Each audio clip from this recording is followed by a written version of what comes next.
Et si le véritable or de l'Algérie de demain ne jaillissait pas des derricks, mais bourgeonnait sous le soleil de plomb de notre Sahara? Avant de plonger au cœur des 5 secrets qui redessinent notre destin, montrez que vous êtes les bâtisseurs de cette nouvelle ère. Cliquez sur j'aime, abonnez-vous et partagez cette vidéo pour soutenir la marche vers la souveraineté totale de notre nation. Et pour tromper les algorithmes de la fatalité, écrivez simplement le mot souveraineté en commentaire si vous croyez au potentiel infini de notre terre. Regardez bien l'horizon, car ce que vous y voyez n'est plus le mirage d'hier, mais la silhouette d'un géant qui s'éveille. Pendant que le monde s'agite autour de crises éphémères, un basculement tectonique s'opère dans le silence de nos plaines et la fureur créatrice de nos plateaux. Nous ne parlons plus ici de statistiques froides ou de rapports bureaucratiques, mais d'une mutation organique de notre sol. L'Algérie ne se contente plus de subir l'histoire.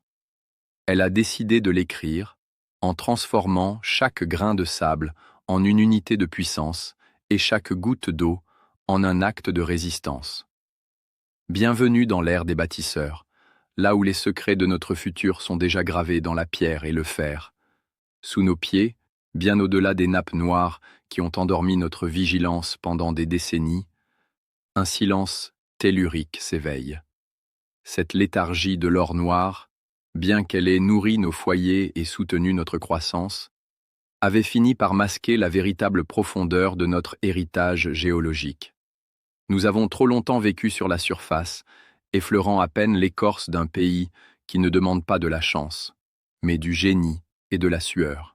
La terre algérienne, rude et majestueuse, révèle aujourd'hui une géométrie inédite, celle des minerais stratégiques et de l'hydrogène vert. Ce n'est plus la simple extraction d'une rente éphémère qui forge notre nouveau bouclier financier face à l'inflation mondiale, c'est l'exhumation d'une dignité nouvelle, celle d'un peuple qui cesse d'être un simple rentier pour devenir un bâtisseur de civilisation. Nous ne sommes plus les héritiers d'un hasard géologique, mais les maîtres d'une architecture industrielle que nous dessinons désormais de nos propres mains, avec la certitude que chaque tonne de roche extraite est une brique de notre liberté. Les gisements de Gara Djebilet ou de Talla Hamza ne murmurent plus, ils grondent. Ce ne sont pas de simples points sur une carte minière, ce sont les fondations d'un empire industriel qui refuse de plier devant les aléas des marchés extérieurs. À Gara Djebilet, c'est le fer, cette matière première de la puissance souveraine, qui s'extrait des entrailles du désert pour devenir l'épine dorsale de notre renouveau. Imaginez ces montagnes de minerais se transformant en rails, en charpente, en outils de conquête technologique. Talla Hamza, quant à elle, nous offre le zinc et le plomb, ces métaux indispensables qui font battre le cœur de la modernité mondiale. Il forge l'acier et extrait les terres rares de nos futures infrastructures, ces artères vitales qui relieront bientôt Alger aux profondeurs les plus intimes du continent africain. La route transsaharienne n'est plus un simple ruban de bitume perdu dans les sables. Elle devient un cordon ombilical de fer et de volonté, reliant la Méditerranée au marché émergent du Sahel, faisant de nous le pivot central d'une Afrique qui décide enfin de son propre destin. Mais la métamorphose ne s'arrête pas à la solidité du métal. Elle s'élève vers le ciel avec l'avènement de l'hydrogène vert, cette promesse de capter la fureur du soleil saharien pour la transformer en une énergie éternelle, propre et surtout algérienne. Ce n'est plus seulement du gaz que nous acheminons vers le monde, c'est de la lumière domestiquée par notre savoir-faire. Cette roche, battue par les vents millénaires, porte en elle la promesse d'un nouvel équilibre géopolitique où notre pays ne se contente plus de vendre de l'énergie brute aux plus offrants, mais façonne le squelette même de l'industrie mondiale de demain. L'Algérie devient le laboratoire d'un monde qui change de paradigme, où la richesse ne se mesure plus uniquement aux réserves stockées, mais à la capacité d'une nation à transformer sa géographie aride en un avantage stratégique absolu. C'est une matière première d'une puissance insoupçonnée, une force dormante qui attendait patiemment que notre regard change.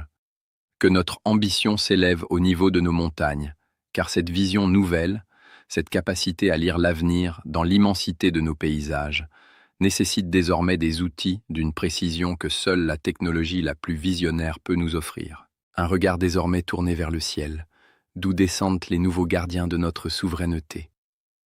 Oubliez l'image d'Épinal du paysan luttant seul contre l'aridité, courbé sous un soleil de plomb avec des outils d'un autre âge. Ce temps de la pénibilité résignée et de la dépendance aux caprices du ciel est définitivement révolu. Dans l'immensité de nos wilayas du Sud, une révolution silencieuse a effacé l'isolement et la fatalité géographique. La connectivité de pointe, portée par le déploiement massif de la 5G jusque dans les confins les plus reculés du Sahara, tisse une toile invisible mais impénétrable sur nos cultures. Ce n'est plus seulement une question de débit Internet pour le divertissement, c'est l'infrastructure même de notre survie qui se déploie. Des essaims de drones survolent des dizaines de milliers d'hectares, leurs capteurs multispectraux analysant la soif de chaque plant de blé avec une acuité que l'œil humain ne pourrait jamais atteindre. Ces sentinelles volantes ne se contentent pas de filmer. Elles scrutent l'empreinte thermique de chaque goutte d'eau puisée dans nos précieuses nappes albiennes avec une précision chirurgicale, détectant le moindre stress hydrique avant même qu'il ne soit visible à la surface. Ici, la technologie de rupture fusionne avec le sable pour accoucher d'une efficacité redoutable qui défie les lois de la nature. L'irrigation ne dépend plus de l'intuition ou du hasard climatique. Elle devient une équation de haute volée, une symphonie algorithmique où chaque pivot central est piloté par une intelligence artificielle capable de transformer la rudesse du climat en une oasis d'optimisation absolue. Nous parlons de ferme 4.0, où le désert n'est plus une terre hostile, mais un laboratoire de l'abondance. Chaque donnée récoltée, chaque analyse de sol transmise par satellite, renforce le rempart de notre indépendance. La véritable sécurité de notre territoire se chiffre aujourd'hui en téraoctets de données agricoles traitées en temps réel, érigeant un rempart inviolable autour de notre souveraineté alimentaire. Ce bouclier numérique nous permet de ne plus mendier notre pain à l'étranger, mais de le forger ici, dans la fournaise du Sud, grâce à la fusion parfaite entre le savoir ancestral de la terre et la science de pointe. L'Algérie analogique s'efface devant une nation qui maîtrise la latence et la distance, brisant définitivement les anciennes zones d'ombre qui freinaient notre élan national. Cette maîtrise technique n'est pas une simple mise à jour, elle est le socle sur lequel s'appuie une vision géopolitique, où l'autosuffisance devient l'arme suprême contre les pressions internationales. Nous ne nous contentons plus de planter, nous programmons la victoire sur la faim et le besoin. Cette architecture de l'invisible, ce réseau de capteurs et d'ondes qui parcourt nos 58 wilayas, transforme l'immensité du territoire en un cerveau collectif tourné vers la production massive. Mais cette machinerie sophistiquée, aussi puissante soit-elle, resterait une carcasse vide, sans le souffle de vie qui l'anime. Elle n'est que l'outil de précision qui prépare le terrain pour ceux qui auront l'audace de s'en emparer. Cette audace, elle porte le visage d'une jeunesse qui a définitivement cessé de regarder vers l'autre rive de la Méditerranée pour plonger ses mains nues dans la terre rouge du Sud. C'est un basculement psychologique sans précédent dans notre histoire moderne, une véritable rupture épistémologique avec le passé. Pendant que certains s'accrochaient encore aux chimères d'un exil doré sur des terres étrangères, une nouvelle élite est née, non pas dans les bureaux climatisés des capitales lointaines, mais dans la fournaise rédemptrice de notre propre Sahara. Ils ne sont plus de simples diplômés en quête de confort administratif ou de la sécurité illusoire d'un emploi de bureau, mais les pionniers fiers et exigeants d'une reconquête nationale qui se joue à chaque lever de soleil dans la poussière et la chaleur. Ces ingénieurs, ces agronomes, ces techniciens de la terre ont compris que la véritable liberté ne se reçoit pas en cadeau. Elle s'arrache à l'aridité par la force de la volonté et la précision de la science. Là où leurs aînés, parfois aveuglés par la facilité trompeuse de la rente pétrolière, ne voyaient que du vide, de la solitude et un horizon stérile, ces jeunes bâtisseurs perçoivent un potentiel infini, une page blanche sur laquelle ils implantent désormais des pivots d'irrigation titanesques, tels des compas géants traçant les contours de notre future opulence. Ils affrontent les tempêtes de sable et l'hostilité apparente des éléments avec la certitude intime que chaque hectare reverdi est un fragment de liberté arraché à la dépendance étrangère, une petite victoire souveraine qui s'ajoute aux autres pour former une muraille infranchissable contre les pressions géopolitiques mondiales. Dans les champs immenses d'El Oued, d'Adrar ou de Timimoun, cette génération de bâtisseurs ne se contente pas de semer des graines résilientes. Elle enracine la nouvelle âme de l'Algérie, une âme qui ne demande plus l'aumône, mais qui impose son rythme et son excellence. Ce retour aux racines, au sens le plus littéral et le plus noble du terme, est le signe d'une nation qui a enfin retrouvé son centre de gravité, refusant d'être la périphérie de quiconque pour redevenir le cœur battant d'une Afrique en pleine expansion. Ils ne cultivent pas seulement du blé ou des primeurs, ils cultivent de la fierté, transformant chaque exploitation agricole en un bastion de résistance économique. Cette métamorphose humaine est le secret le mieux gardé de notre transition.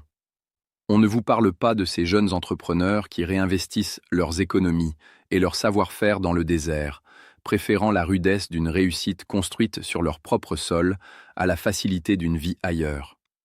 Ils écrivent à même le sol, avec le soc de leur charrue moderne, la chronique d'un géant africain qui se lève, prouvant à la face du monde que le désert n'est pas une fatalité géographique, mais la ligne de départ vertigineuse d'un empire nourricier capable de nourrir ses propres enfants et d'exporter sa vigueur au-delà des mers. Cette jeunesse est en train de clore le chapitre de l'assistanat pour ouvrir celui de la puissance, redéfinissant la hiérarchie des valeurs où le travail de la terre redevient l'acte le plus révolutionnaire qui soit.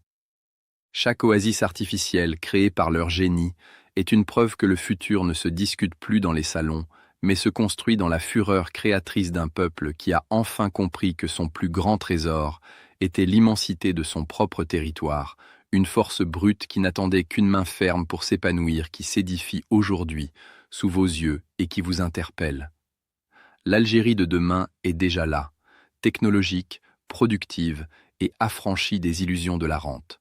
La question n'est plus de savoir si notre nation s'imposera comme une puissance agricole et industrielle mondiale.